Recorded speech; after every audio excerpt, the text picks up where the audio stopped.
And when I said that, all of the hands in the classroom would go up. They're looking at me and, and then I would say, okay, if you are serious about being successful, there are three things that every person that is super successful has to do.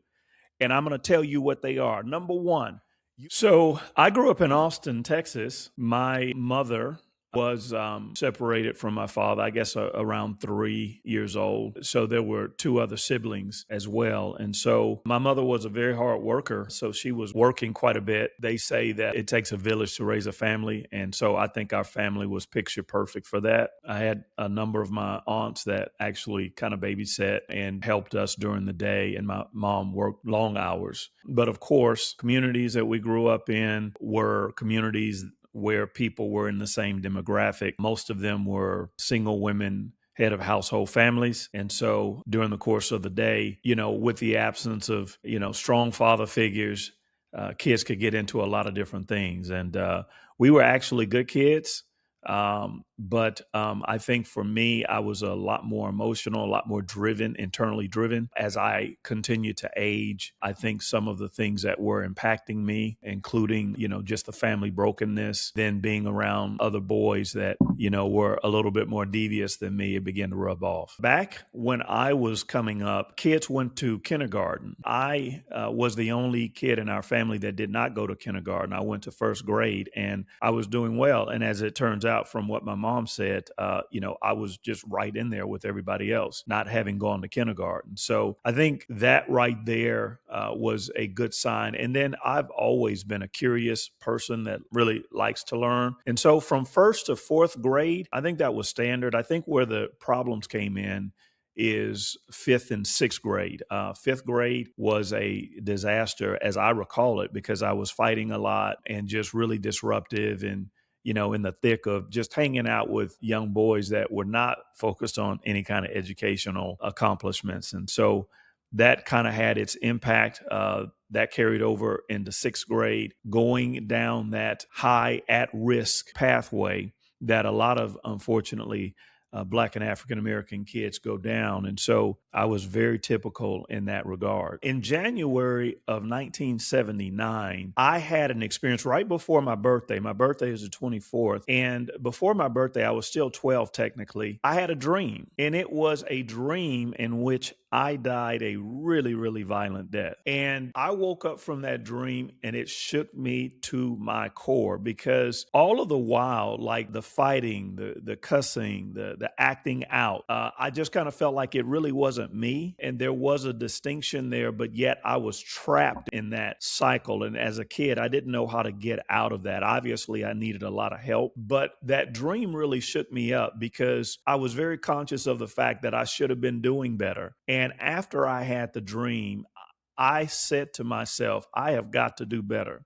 This is not how I really want my story to read. And of course, I didn't have that language because I was just a kid.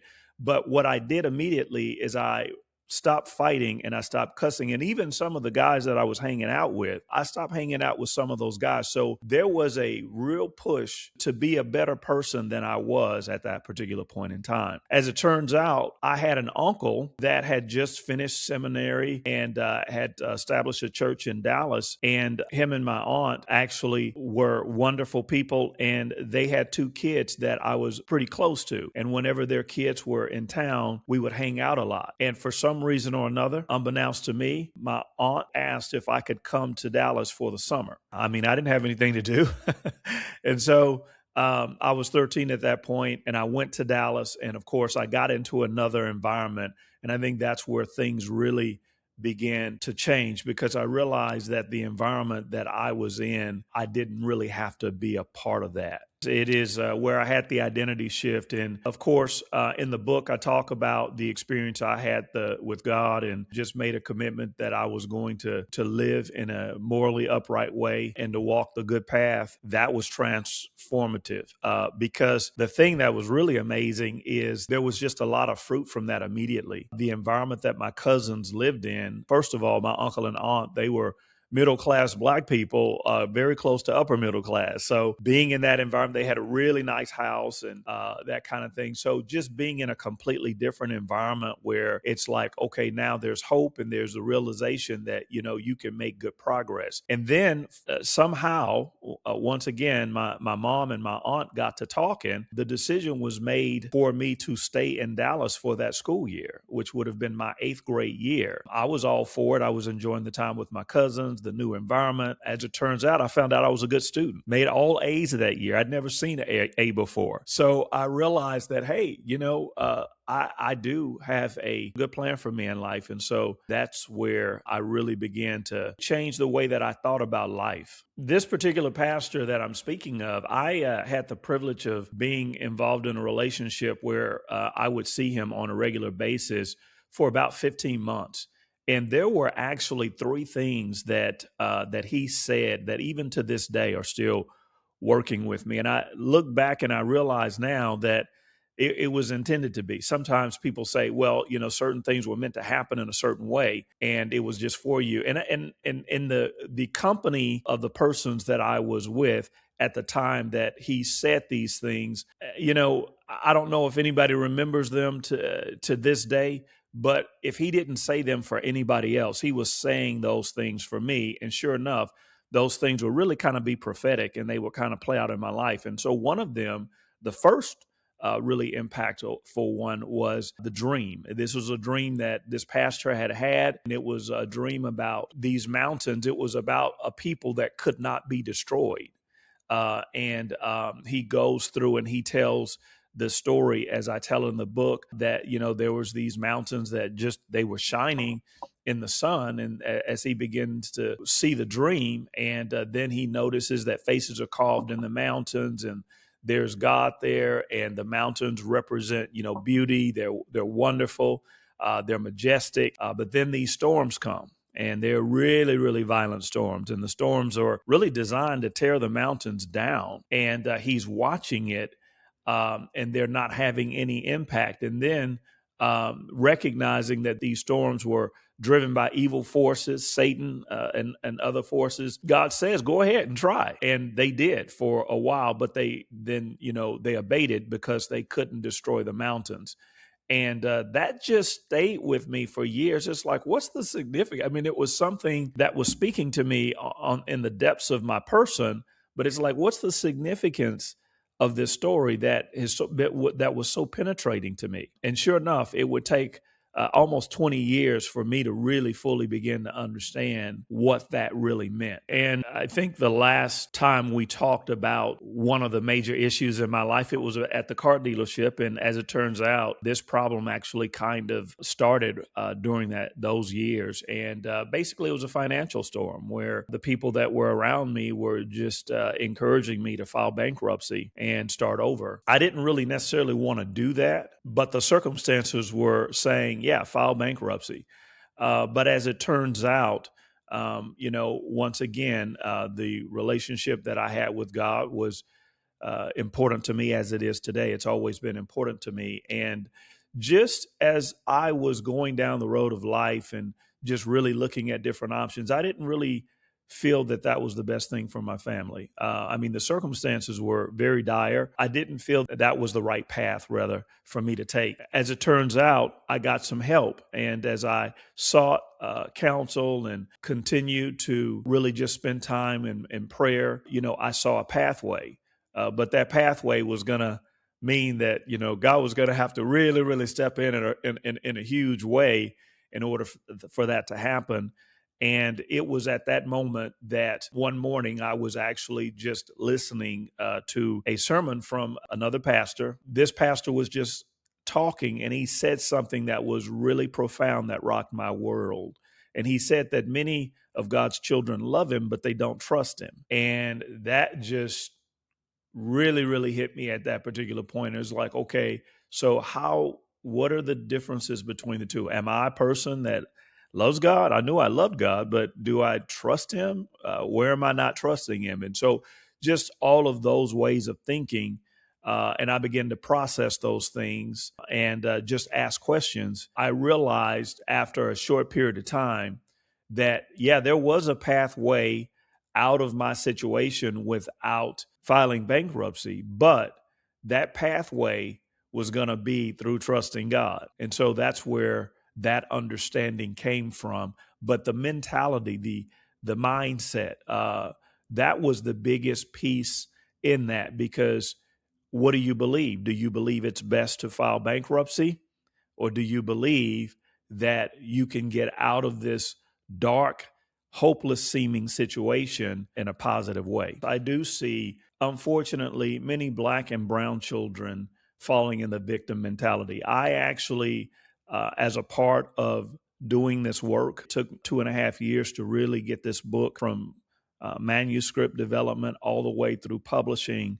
2.5 years. And in the process, while I was doing all the reading and research, I actually spent times in the public school system substituting. And I always like to encourage young people and help them in as much as possible.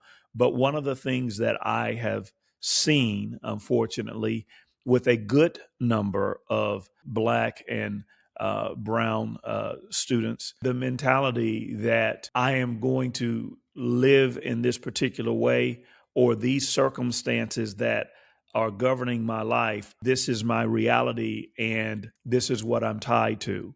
And as a result of that, um, there is a lack of willingness to take responsibility. And I think some of it actually has to do with the fact that you have to have really, really good exposures as well. So, like in my case, we talk about my transition. When I went to Dallas to spend that time with my uncle and my aunt, I saw that there was a different world. And then later on, a year and a half after that, I got the opportunity to go to Alaska, which was another exposure on steroids for a young Black city kid. And so those things actually broadened my perspective and just made me realize, hey, you know what? There is a huge life out there. There's the opportunity to have great impact and to experience life on a completely different level. The issue is that you have to be able to see that in your mind's eye. So one of the things that I would do when I was in the schools, and the administration of the schools, all of them allowed me to do that. And I think the reason they did is because they understood my background being in corporate America. So they gave me a little platform in as much as they could. And whenever I would go to a class, most of the time, the kids are thinking, hey, we got a substitute. We're going to party today. And that was their mindset. And I would just let them come in like a pack of wild, people. And then I would settle them down. And I would do it very easily by asking. I would say, hey, if you're in here and you want to make it big, you want to be successful, you got big dreams, however you want to call it, put your hands up. And when I said that, all of the hands in the classroom would go up. And okay, so they're looking at me, and and then I would say, okay, if you are serious about being successful, there are 3 things that every person that is super successful has to do. And I'm going to tell you what they are. Number 1, you have to believe that you have a great future. I'm not talking about just, oh, yeah, I think I do. No. You have to really be able to look yourself in the mirror and say, my life matters. I can be someone. There is somebody, there's a gift inside of me that can be developed that can help me change the world. You have to believe that. And I said, you will always know when you really believe that, because people do what they believe. And when your actions and your attitudes start changing, when your mindset starts changing, then you really believe it. And then I would talk about number 2, how you have to be committed to doing the right things in life, because if you're not committed to doing the right things as a young person, then nobody will ever be able to trust you. You can't be successful if nobody trusts you. And then number 3, I would tell them you have to be committed to being excellence. And this goes to the whole part of the stewardship that people have to have. And it was really amazing that as I did that, you could just see the wheels of the kids turning. Many times I would know that nobody had ever said anything like that to them before. But for some of the other kids, it was a reckoning. It was, once again, it was that exposure that they needed to recognize, hey, you know what? I am called to a higher ground, but I have a responsibility in it. And I think that's the thing that really made it work for me. I was willing to take the responsibility and pay the price that needed to be paid in order to walk into another life. So, one of the things that really spoke to me and really helped me is the understanding that, wow, in this life, there are always going to be challenges and negative circumstances. You can't live this life without that. Um, there will always be.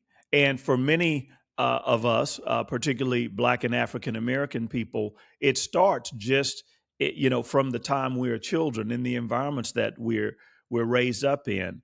Sometimes or many times in the households, other times just in the environments that where we're living and we're working. But here's the thing about it: there are way too many examples of people that have made it big or been successful. And these people, they learn to use the challenges and the difficulties as workout material, so to speak. In other words, their challenges and their difficulties were the platform that motivated them to move to a higher ground. I say this in the book: there's a gold mine of opportunity in every challenge. When I look at my life, I realize that most of the progress that I have made in areas of my life was the result of things that I was confronted with that were very, very challenging. And so this is the thing that we have to realize, is that challenges are opportunities. They are opportunities. They are opportunities to help us understand who we are, opportunities to help us understand our purpose, opportunities that give us a platform for being able to grow, develop, and become people of influence. I'll put it this way. This is the final analogy I'll use where that's concerned. Later in the book, I talk about the table of life. And I say that every person is created and they have a seat at the table of life. The table of life represents the place where a person's identity and their giftings allow them to make the biggest contribution that they can make, which is the reason that they are here. There is a table, there's a seat for every person at the table of life. The only person that can keep another person from sitting in that seat is the person themselves. So, in other words, no one else, no system, no circumstances can keep that individual from sitting in their proper seat at the table of life. All of the adversity, all of the challenges that they face, they're designed to actually prepare them to sit in the seat at the table of life. Black Man, A Prophecy of Hope for the Times Ahead can be found just about anywhere. Amazon.com, Barnes and Noble, bookshop.org, readerhouse.com. It can be found on Apple for the iTunes platform. It is not difficult to find the book. You can get it through my website, gregldavis.com. And if you get the book, I would certainly like for you to communicate with me at info@gregldavis.com. And I would certainly like for you to subscribe to my social media pages. And at this particular time, I am giving a free chapter download to the book. Please use that and check the book out.